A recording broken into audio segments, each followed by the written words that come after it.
a des étudiants qui viennent vraiment de tout type de filières et c'est aussi ce qui nous intéresse en tout cas aux admissions. Donc, bien sûr, on va avoir les filières un peu classiques qui offrent des prédispositions pour la filière RH, comme par hasard tout ce qui concerne le droit, également la psychologie du travail, etc. Et puis toutes les filières un peu management, gestion, etc.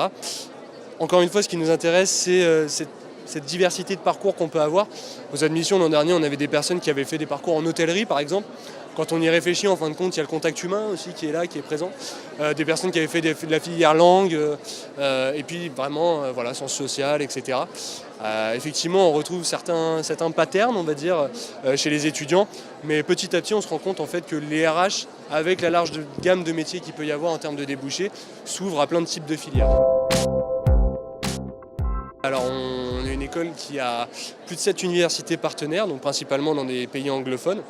Et pour le coup, de bac à bac plus 5, on va avoir des périodes à l'international qui sont proposées à nos étudiants, avec même un parcours spécifique international en Master 1 et Master 2, où vous avez donc des destinations d'échange où vous passez 6 mois à l'étranger. D'ailleurs, les destinations sont juste derrière moi.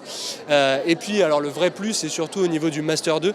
On n'a que 2 destinations d'échange, mais ces 2 destinations vous permettent d'obtenir un double diplôme, c'est-à-dire le diplôme de l'IGS et un Master of Science, qui est quand même très intéressant au niveau international, en termes de reconnaissance et surtout pour se distinguer sur le marché du travail.